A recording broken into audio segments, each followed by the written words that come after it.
Now, I'm going to argue to you that values actually reduce to facts. They are facts about the well-being of conscious creatures.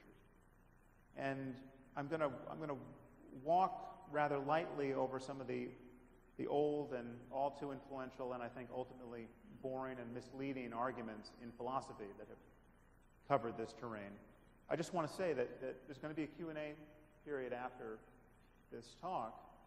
If any of you think that I have just ignored the crucial philosophical argument that knocks down everything I've said in this lecture, please tell me. I want to take your best shot from metaethics or any other area of philosophy. I just happen to think that most of what has been said in philosophy is not especially useful. And there are many false distinctions that we need not rehash. So I'm not going to rehash them in this talk. I will, however, give you a philosophical starting point. Imagine a universe in which every conscious creature suffers as much as it possibly can for as long as it can. I call this the worst possible misery for everyone. That's bad. Now, if you don't think that's bad, or you think something might be worse, or you think maybe that's good in the end, maybe there's a silver lining to the worst possible misery for everyone, I don't know what you're talking about. And what's more, I'm strongly convinced that you don't know what you're talking about either. Okay, so it seems to me this is a starting point that should be uncontroversial. The worst possible misery for everyone is bad. And the moment you start there, you see that there is a continuum of all other possible experiences, which are better.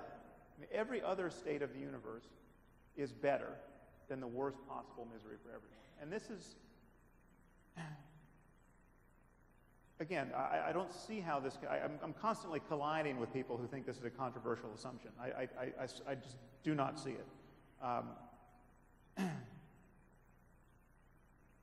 And clearly, once you admit that the experience of conscious creatures is emerging out of how the universe is at some level, it's constrained by the laws of nature, it's not merely random, well, then there are going to be right and wrong ways to move in this space of possible experience. Then there are going to be ways to avoid the worst possible misery for everyone. And there's going to be ways to fail to avoid it, to think you're avoiding it, but fail. I mean, this is a domain of right and wrong answers. Now, I'll circle back on that claim, but I think we have some very serviceable moral intuitions that more or less take that assumption on board already. For instance, we are more concerned about our fellow primates, which you can barely see on the right hand, as we have a baby gorilla there, than we are about insects. Is it possible to lower these lights by any chance? Some of the slides are going to get washed out. We're more concerned about primates than we are about insects because we sense that there is more to being a primate than an insect. There's a greater range of possible happiness and suffering. And therefore, the way we treat them matters more. And we don't worry about how we treat rocks because we don't think we can make rocks suffer. Now, this hierarchy of moral concern, I think, is justified. But again, this is a factual claim about which we could be wrong. If we're wrong about the inner lives of insects, if we're wrong about the way in which mental experience and subjectivity scales with the complexity of a nervous system, well then we are wrong to apportion our concern in the way that we are. Now, there's no reason to think we're wrong about that. There's no reason to think that insects have the rich inner lives of primates. But again, this is a factual claim about the status of conscious experience. And many people it seems to me, are confused about how we can make objective claims about subjective experience. And people think that somehow, oh, that's actually the lights, it's the other light that we want to lose, or less of it. People think it's somehow problematic to talk about subjective experience in scientific or objective terms.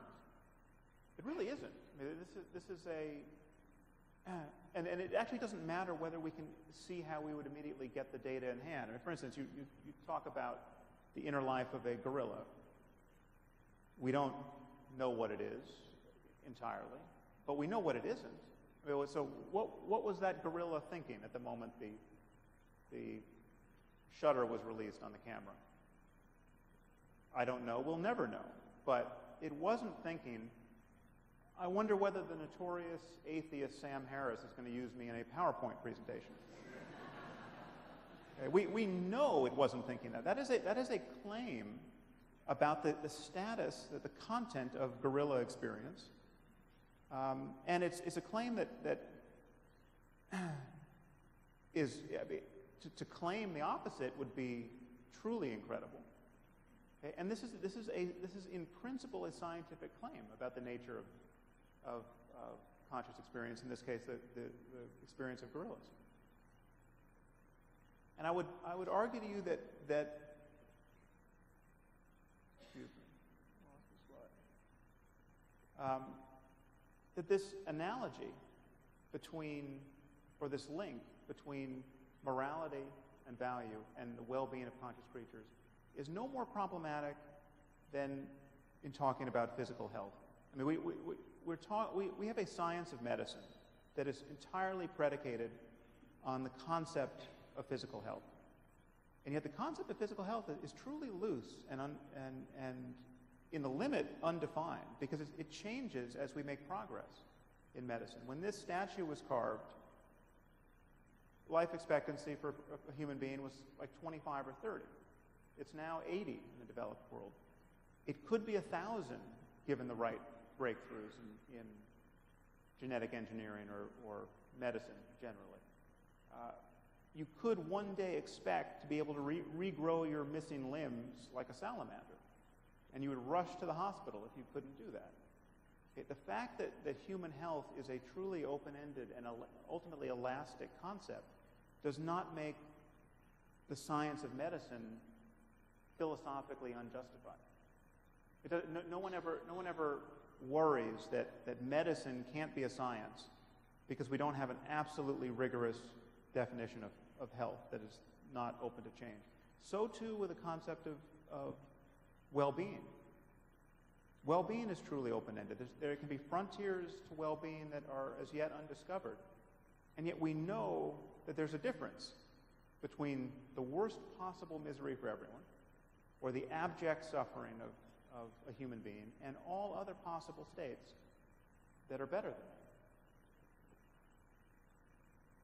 And what you don't hear as a challenge to a science of human health is the philosophical worry, well, how would you ever convince a person with smallpox that he's not as healthy as you are? And who are you to say that smallpox isn't just another way of being healthy? Who are you to say that living a long life free of debilitating illness and chronic pain is healthy? And yet that's exactly the kind of pushback I get philosophically when I link questions of right and wrong and good and evil to the well-being of conscious creatures. I hear things like, who are you to say that if someone wanted to torture all conscious beings to the point of madness, who are you to say he's not as moral as you are? Okay, that is what passes for a philosophical insight at this moment in the ivory tower. Now, there are other ways to see that this link between facts and values is not actually problematic. And you can see it in our most basic claims about scientific facts. So we have the substance water. For about 150 years, we've known that it can be broken into its constituents. It's 2 parts hydrogen, 1 part oxygen. This is the most basic and value-free claim really you can put forward in science. This is just a straight fact of chemistry. But what do we do when someone doesn't believe it? Okay, what do you do when someone comes into the room and says, well, actually, that's not how I choose to think about water? Okay, what do you do in the presence of a creationist pseudoscientist who says, well, for me, chemistry is just getting the book of Genesis to sort of make sense in light of modern data. Well, the only way to have a conversation with that person is to appeal to values. I mean, you have to value understanding the universe first to do science. You have to value evidence. You have to value logical consistency. I mean, what do you do if someone doesn't value evidence? I mean, what evidence could you put forward to convince them that they should value evidence? What logical argument could you put forward to convince them of the necessity of logical argument?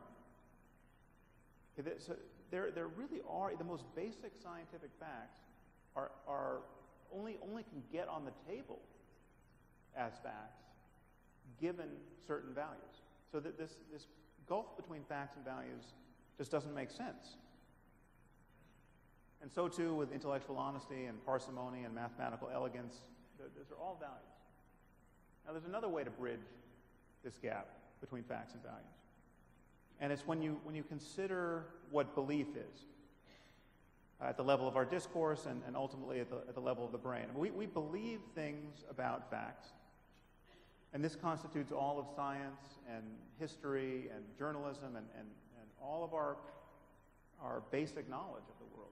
George Washington was the first president of the United States. That is a statement that qualifies as a fact in our discourse.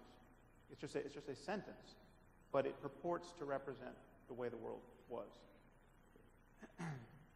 And yet we also form beliefs about values, about meaning and spirituality and religious experience and good and evil.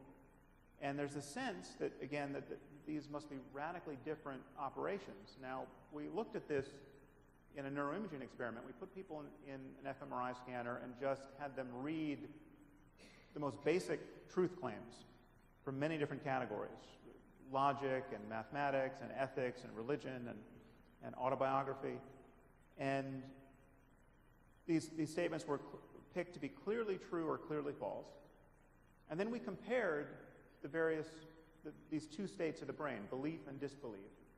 In all categories, on the left you have all of our categories bin together, and you get this region of signal in the ventromedial prefrontal cortex. And in the center and on the right we broke out two specific categories. So we have mathematics in the center and ethics on the right.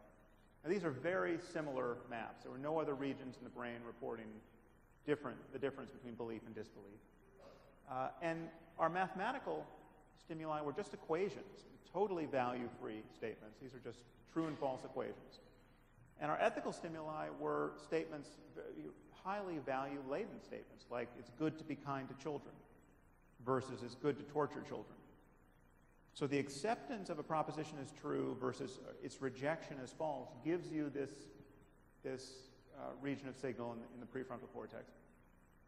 It seems to me if the brain thinks it's doing more or less the same thing when it's accepting versus when it's rejecting statements about facts and statements about values, we shouldn't be eager to carve out two totally distinct areas in our epistemology. So the way I think about belief is belief represents our best effort to map reality in our thoughts. And when we seem to succeed at doing that, when our thoughts about the world and our statements about the world seem to survive all of the tests that the world can throw up, well, then we call it knowledge. So there's no distinction between belief and knowledge here. There's just degrees of confidence in the way we talk about the world. When you're not so sure, you tend to emphasize, well, I just believe that's the way it is. When you're really sure, you say, you know. But again, we're talking about propositions that we think are true or likely to be true.